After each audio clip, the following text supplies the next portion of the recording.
তাই আমি বিশ্বাস করি যে আগস্ট মাসে প্রদেয় অর্থে 100% না হলেও 99% প্রকৃত প্রাপকদের হাতে আমরা পৌঁছে দিতে পারবো। কয়েকদিন আগে বলেছিলাম যে 17 তারিখ থেকে আমাদের তৃতীয় পর্যায়ে অন্নপূর্ণা যোজনার টাকা অ্যাকাউন্টে ট্রান্সফার শুরু হবে। আমরা যেহেতু সংকল্পপত্রে ঘোষণা করেছিলাম আমরা প্রথম জুন মাসে 28 লক্ষ বেনিফিশিয়ারিকে অনলাইন এবং অফলাইনের মধ্যে দিয়ে আমরা শুধু প্রোগ্রামটা লঞ্চ করিয়েছিলাম। পরবর্তীকালে আমরা নির্দিষ্ট তথ্য এবং ফর্মের ব্যবস্থা করি। এটা করার পিছনে অনেকগুলো কারণ ছিল। প্রথমত সরকারি টাকা, এই সরকারি অর্থ সঠিক জায়গায় ব্যয় করা উচিত।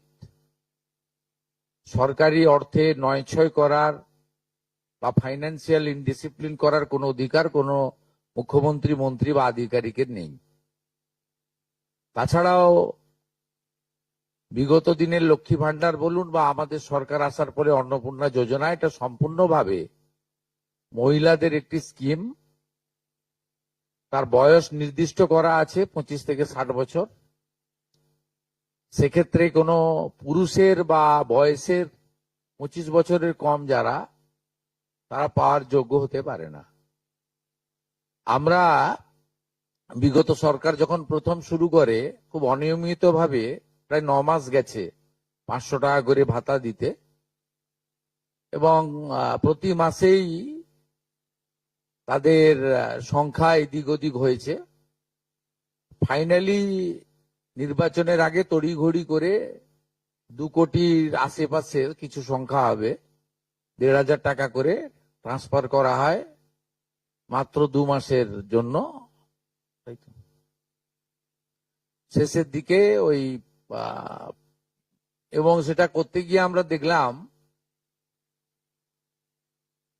যে আমরা যদি সকলকেই লিস্টটাকে কনভার্ট করে দিই অন্নপূর্ণা যোজনাতে, তাতে এসআইআর এর নাম বাদ গেছে, ভারতীয় নয় এমন লোকের নাম থাকবে, মৃত লোকের নাম থাকবে, পুরুষদের নাম তাতে থেকে যাবে। সেই কারণে আমরা নতুন সরকার স্বচ্ছতার ভিত্তিতে এই কর্মসূচি দেওয়ার ক্ষেত্রে আমরা ফর্ম চালু করি এবং আমাদের পোর্টাল চালু হয়, এবং জুলাই মাসে দ্বিতীয় পর্যায়ে যখন আমরা 1 কোটিরও বেশি মহিলার অ্যাকাউন্টে নেতাজি ইন্ডোর স্টেডিয়াম থেকে প্রোগ্রাম করে টাকা ট্রান্সফার করি, সেক্ষেত্রেও অনেক অভিযোগ আসে আমাদের কাছে, এবং অনেক মহিলারা বলেন যে আমি যোগ্য কিন্তু আমাকে দেওয়া হয়নি, ইত্যাদি ইত্যাদি। তাই আমরা আমাদের বিডিওদের সাহায্য নিয়ে জেলা শাসকদের নেতৃত্বে হাউস টু হাউস ভেরিফিকেশন যতটা সম্ভব এই সময়ের মধ্যে করি, এবং জুন এবং জুলাই মাসের 31 তারিখ পর্যন্ত পোর্টাল চালু ছিল আবেদনের। এবং এখানে প্রায় 1,70,00,000 বা তার থেকে একটু কিছু বেশি হবে, সংখ্যাটা আমি এই মুহূর্তে ডিটেলসে যাচ্ছি না, তারা আবেদন ইত্যাদি করেন, যার মধ্যে জুলাই মাসের প্রাপকরাও ছিলেন। অনেকের না পাওয়ার অভিযোগও ছিল, সংখ্যা অনেক। আবার অনেকের বক্তব্য ছিল যারা পাওয়ার যোগ্য নয় তাদের দিয়ে দেওয়া হয়েছে। তাই আমরা মোটামুটি একটা ভেরিফিকেশনের কাজ করছি, যে কাজ আগামীকাল পর্যন্ত আমাদের চালাতে হবে। এর মধ্য দিয়ে ইতিমধ্যে যারা ভেরিফাইড হয়েছেন সংখ্যাটা অনেক, গত মাসের থেকেও অনেক বেশি। তাদের অর্থ দপ্তর 17 তারিখ থেকে এত বিরাট এলাকা, বিরাট টাকা 2-3 দিন লাগবে অ্যাকাউন্টে ট্রান্সফার তারা করতে থাকবেন। এটা প্রতি মাসে হবে না, প্রতি মাসেই যারা ভেরিফাইড হলেন তারা মাসের 2য় সপ্তাহে,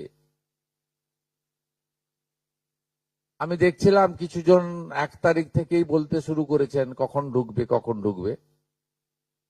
মানে এরা মূলত আমাদের ভোট দেয়নি, আমাদের পরাজয় দেখতে চেয়েছিলেন, খুব কষ্ট হচ্ছে ওদের।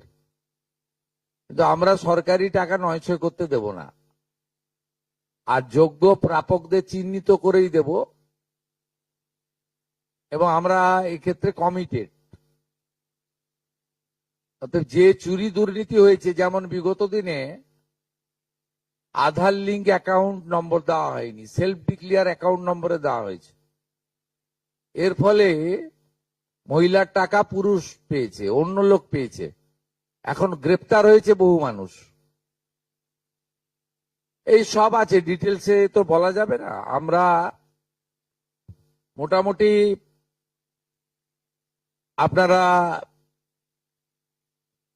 আমাদের শিশু ও নারী কল্যাণ দপ্তরের, এটা হচ্ছে নোডাল এজেন্সি, ইমপ্লিমেন্টিং এজেন্সি, তাদের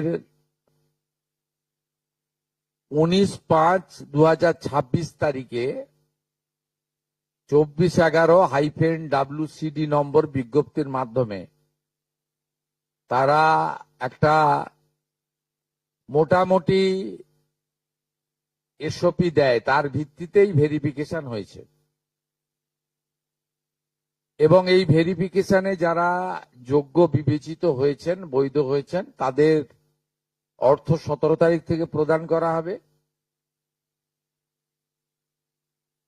এরপরেও আমরা একটা অভিযোগ পোর্টাল রাখব, যে অভিযোগ পোর্টালে পরবর্তী সময়ে যে কেউ অভিযোগ করতে পারেন, এবং এই অভিযোগ নিষ্পত্তি করার জন্য আমরা সংশ্লিষ্ট ব্লকের বিডিওদেরকে বিশেষ দায়িত্ব, চিফ সেক্রেটারি দায়িত্ব ফিক্সড করে দেবেন, তারা হিয়ারিং নিয়ে একটা নির্দিষ্ট সময়ের মধ্যে নিষ্পত্তি করবেন। আমাদের যারা যোগ্য বিবেচিত হয়েছেন তাদের বয়স 25 থেকে 60 বছরের মধ্যে হতে হবে, আগেই বলা আছে।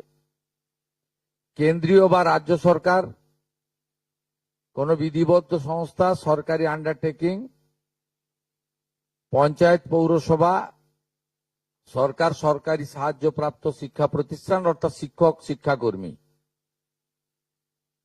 স্থায়ী সরকারি চাকরিতে নিযুক্ত থাকেন, বা পেনশনার্স আসবে না যেহেতু 60 ঊর্ধ্ব, এটা ইরেলিভেন্ট, এরা এই বেনিফিটের মধ্যে পড়ছেন না। তাছাড়া যারা আয়কর প্রদান করেন, অর্থাৎ এখন আয়করের ঊর্ধ্ব সীমা হচ্ছে 12 লক্ষ টাকা বছরে, 12 লক্ষ টাকা পেরিয়ে গেলে আয়কর দিতে হয়। যে পরিবার আয়কর দেন, অর্থাৎ যার বাৎসরিক আয় 12 লক্ষ টাকা, সেই পরিবার এই কর্মসূচি অন্তর্ভুক্ত হওয়ার সুযোগ পাবেন না।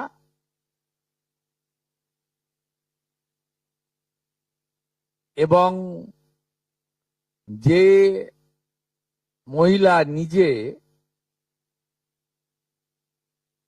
10,000 টাকার বেশি নিজে উপার্জন করেন মাসে, তাকেও এর বিবেচনার মধ্যে প্রাথমিকভাবে আনা হয়নি। কিন্তু এক্ষেত্রে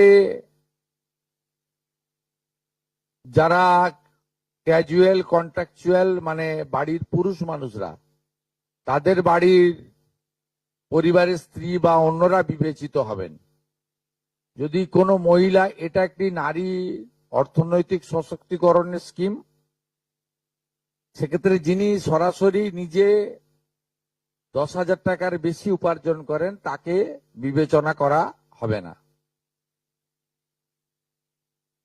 25 থেকে 60-এর মধ্যে যারা 3000 টাকার কম ভাতা পান, ধরুন উইডো পেনশন 1500 টাকা এই মাস থেকে হয়েছে, গত মাস পর্যন্ত ছিল 1000 টাকা, তাদেরকে হায়ারটা দেওয়া হচ্ছে, 3000 টাকাটাই দেওয়া হচ্ছে অন্নপূর্ণা যোজনাতে। এই ধরনের যত স্কিম 25 থেকে 60 মহিলাদের রয়েছে যারা 3000 টাকার কম পান বিভিন্ন ভাতা, তাদেরকে 3000 টাকার অন্নপূর্ণা যোজনার ভাতাটাই দেওয়া হচ্ছে। এক্ষেত্রে দুটি ক্ষেত্রে আমরা শিথিল করছি। একটা হচ্ছে দিব্যাঙ্গ ভাতা যারা পান তারা দুটো ভাতাই পাবেন। তারা দিব্যাঙ্গ ভাতা যেটা আগস্ট মাস থেকে 1500 হয়ে যাবে সেটাও পাবেন, অন্নপূর্ণা যোজনা 3000ও পাবেন, শুধুমাত্র ফিজিক্যালি চ্যালেঞ্জদের ক্ষেত্রে।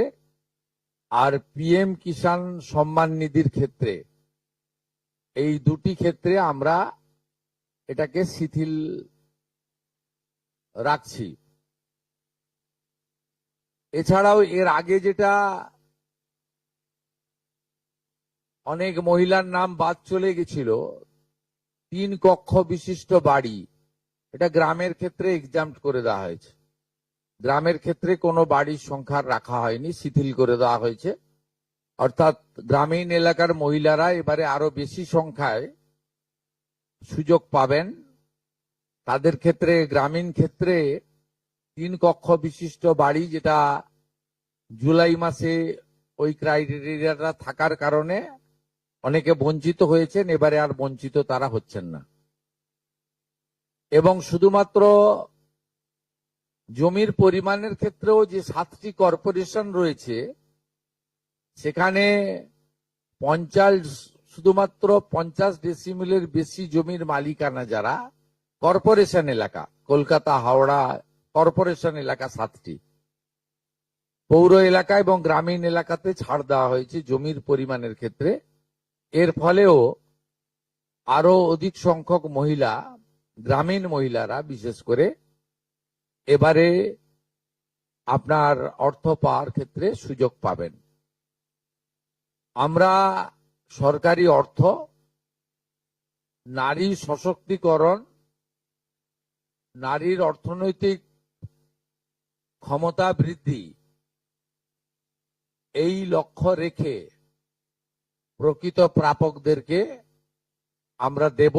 এবং প্রাথমিকভাবে সংখ্যাটা 17 তারিখে মাননীয় মন্ত্রী মালতী রায় মহোদয় আপনাদের জানিয়ে দেবেন, 17 তারিখ বিকেলে। আমি সংখ্যাটা বলছি না, কিন্তু যে কয়েক লক্ষ মহিলা তারা জুলাই মাসে অর্থ থেকে বঞ্চিত হয়েছিলেন, এই 3 কক্ষ বিশিষ্ট বাড়ি বা জমির পরিমাণ ইত্যাদির কারণে তাদের ম্যাক্সিমামটাই এবারে আমরা সংযুক্ত করে দিয়েছি। প্রত্যেক মাসে 10 থেকে 15 তারিখের মধ্যে যারা বৈধ প্রাপক হিসেবে চিহ্নিত হলেন তারা পেয়ে যাবেন।